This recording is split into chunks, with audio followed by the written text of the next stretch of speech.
دو چار چیزوں کا یہ بھی تذکرہ کر دوں آپ کے سامنے. ایک طرف تو اس مقصد کا شعور ہو اور دوسری طرف ان چیزوں کا بھی آدمی کو پتہ ہو کہ مجھے اپنے اس مقصد سے غافل کرنے والی چیزیں کیا کیا ہیں. بھائیو، قرآن و سنت کو اگر آپ باریکی کے ساتھ پڑھ کر دیکھیں، اللہ تبارک و تعالیٰ نے اس دنیا میں ایک انسان کا جو سفر آخرت کی منزل کی طرف رواں دواں ہے، انسان کی زندگی کا جو ایک مقصد متعین ہے، اس مقصد کی تکمیل کی راہ میں رکاوٹ بننے والی چیزوں کو اللہ تعالیٰ نے واضح الفاظ میں بیان کیا. سب سے پہلی چیز اس میں اگر آپ دیکھنا چاہیں، انسان کا اپنا نفس. انسان کا نفس، وما ابرئ نفسی ان النفس لامارۃ بالسوء. اللہ تبارک و تعالیٰ نے حضرت یوسف علیہ السلام کی زبانی یہ الفاظ نقل فرمائے، یا پھر دوسری تفسیر کے مطابق عزیز مصر کی بیوی نے یہ الفاظ کہا ان النفس لامارۃ بالسوء، یقیناً انسان کا نفس برائی کی طرف ابھارتا ہے، برائی کی طرف دھکیلتا ہے. آپ کے سدھار یا بگاڑ میں سب سے پہلی کوئی چیز اپنا کردار ادا کرتی ہے، وہ آپ کا اپنا نفس ہے. آپ کا اپنا نفس، آپ کا اپنا دل و دماغ ہے، آپ کی اپنی سوچ ہے اور آپ کے اپنے خیالات ہیں. آپ اپنے خیالات کو کبھی اپنا نہ سمجھیں، آپ اپنے خیالات کو کبھی اپنا نہ سمجھیں. اگر وہ خیر کی طرف لے جاتے ہیں وہ اللہ کی طرف سے توفیق ہے، اور اگر آپ کے خیالات شر کی طرف لے کر جاتے ہیں وہ شیطان کی طرف سے. یہ یوں سمجھیے کہ نفس کے اندر جو شہوات کا جذبہ رکھا گیا اس کی طرف سے یہ چیز آتی ہے. اپنے خیالات کو آپ اپنا نہ سمجھ کر اسے چھلنے کی عادت ڈال لیں. اگر آپ ان خیالات کو پرکھنے کی عادت ڈال لیں، اگر ان خیالات کا آپ جائزہ لینے والا اپنے آپ کو بنا لیں اور یہ طے کریں اس کو اپنانا ہے، اس کو چھوڑنا ہے، اس خیال کو پائے تکمیل تک پہنچانا ہے، اس خیال کو یہی روکنا ہے، ختم کرنا ہے، یہ مزاج اگر آپ کے اندر آئے گا، آپ کی جوانی سدھری جوانی، آپ کی جوانی نکھری جوانی، آپ کی جوانی مثالی جوانی، آپ کی جوانی وہ جوانی جو اللہ تبارک و تعالیٰ کو پسند ہے. اور اگر آپ نے اپنے نفس کے، اپنے خیالات کے اس فرق کو سمجھا نہیں، آپ نے یہ سمجھا نہیں کہ میرے خیالات جو میرے دل میں آتے ہیں اس میں میرے اپنے نفس کی خواہشات کا بھی عمل دخل ہوتا ہے، اگر آپ نے اس کو نہیں پہچانا تو یہی نفس آپ کی جوانی کو بگاڑ کی راہ کی طرف لے کر چلا جائے، یہی آپ کو اپنے بگاڑ کی طرف لے کر چلا جائے گا. اپنے آپ کو پہچاننے کی کوشش کریں، اپنے نفس کو پہچانیں. پیارے نبی صلی اللہ علیہ وسلم جو دعائیں پڑھا کرتے تھے خطبہ وغیرہ میں، ان میں سے ایک کلمہ یہ بھی تھا وَنَعُوذُ بِاللَّهِ مِن شُرُورِ أَنفُسِنَا، وَنَعُوذُ بِاللَّهِ مِن شُرُورِ أَنفُسِنَا. ہم اپنے نفسوں کے شر سے بھی اللہ تعالیٰ کی پناہ مانگتے ہیں، ہم اللہ تعالیٰ کی پناہ میں آنا چاہتے ہیں. خیر و شر کا یہ جو معاملہ ہے، سدھار اور بگاڑ کا یہ جو سفر ہے، وہ کہاں سے شروع ہوتا ہے؟ وہ نفس سے شروع ہوتا ہے. میرا اور آپ کا نفس مجھے اور آپ کو یا تو خیر کی بات بتلائے گا یا شر کی بات میرے اور آپ کے اندر جگائے گا. ہم اس خیال کو پہچان کر خیر کی طرف بڑھنے والے بنے، ہماری زندگی مثالی، شر کی طرف بڑھنے والے بنے، ہماری زندگی وبال جان ہے. حاضرین گرامی، ایک چیز یہ ہے جو مجھ کو اور آپ کو خیر و شر کے راہ پہ چلانے والی.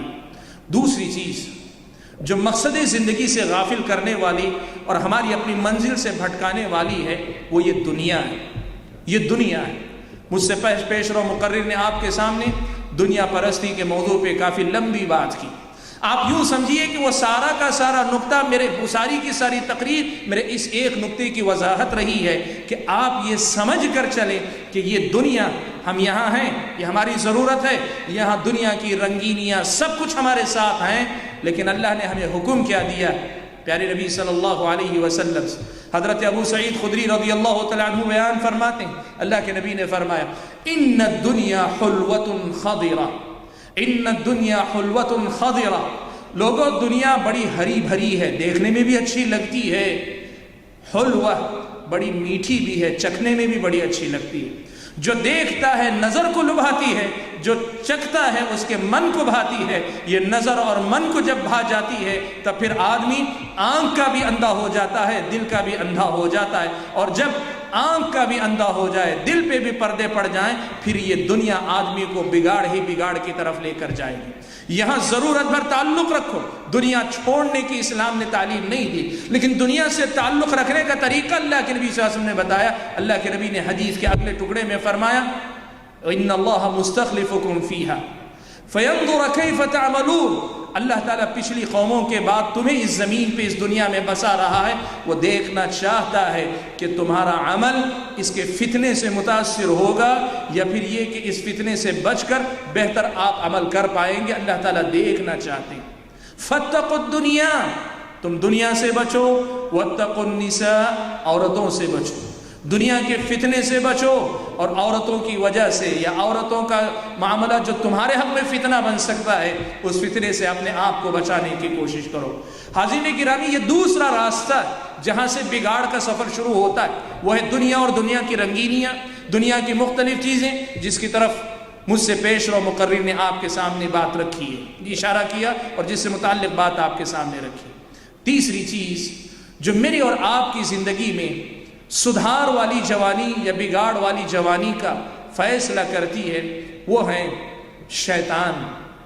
اللہ نے انسان کے ساتھ رکھا ہے، آپ اس حقیقت کو یاد رکھیں، آپ اس حقیقت کو یاد رکھیں کہ شیطان انسان کے ساتھ 24 گھنٹے لگا ہوا ہے، 24 گھنٹے شیطان انسان کے ساتھ لگا ہوا ہے، اور شیطان اس کا پیچھا چھوڑنے والا نہیں، شیطان اس کا پیچھا چھوڑنے والا نہیں، وہ ہر حال میں انسان کو تباہ کر کے چھوڑنا چاہتا ہے۔ آپ اس حقیقت کو یاد رکھیں، پیارے نبی صلی اللہ علیہ وسلم نے بیان فرمایا ان الشیطان یجری من الانسان مجرى الدم، شیطان انسان کے خون کے ساتھ ساتھ دوڑتا ہے، شیطان انسان کے خون کے ساتھ ساتھ دوڑتا ہے۔ بھائیو، اصل میں میری اور آپ کی جوانی بگاڑ کی طرف جاتی ہے تو اس کا ایک بہت بڑا سبب کیا ہے معلوم؟ شیطان 24 گھنٹے ہماری طاق میں لگا رہتا ہے، اور ہماری زندگی کے 24 گھنٹوں میں سے 1 گھنٹے کے لیے بھی ہمیں اس کی فکر نہیں کہ کسی دشمن کے نشانے پہ ہم اور آپ ہیں، ہمیں احساس نہیں کہ شیطان کا ہم پروجیکٹ ہیں، وہ ہم پہ محنت کر رہا ہے صبح و شام۔ شیطان نے کیا کہا اللہ تعالیٰ کے سامنے؟ اللہ کے سامنے کیا کہا؟ لَأُزَيِّنَنَّ لَهُمْ فِي الْأَرْضِ وَلَأُغْوِيَنَّهُمْ أَجْمَعِينَ، دنیا کے اندر ہر طرح کی زینتیں ان کے سامنے لاؤں گا اور سب کو گمراہ کرنے کی کوشش کروں گا۔ پھر دوسری جگہ اللہ نے یہ الفاظ نقل کیے کیا؟ ثُمَّ لَآتِيَنَّهُمْ مِنْ بَيْنِ أَيْدِيهِمْ وَمِنْ خَلْفِهِمْ وَعَنْ أَيْمَانِهِمْ وَعَنْ شَمَائِلِهِمْ وَلَا تَجِدُ أَكْثَرَهُمْ شَاكِرِينَ، میں ان کے آگے سے بھی آؤں گا، ان کے پیچھے سے بھی آؤں گا، ان کے دائیں سے بھی آؤں گا، ان کے بائیں سے بھی آؤں گا۔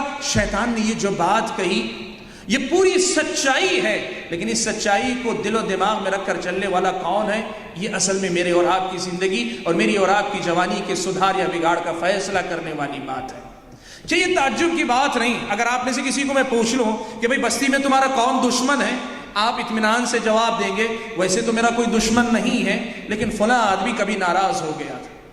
آپ کو باریکی کے ساتھ پتا ہے کون دشمن ہے، کس درجے کی اس کی دشمنی ہے، اور اگر دشمن زیادہ ہے تو کتنے ہیں، اور کوئی دشمن نہیں تو کوئی دشمن نہیں، سب آپ کو پتا ہے۔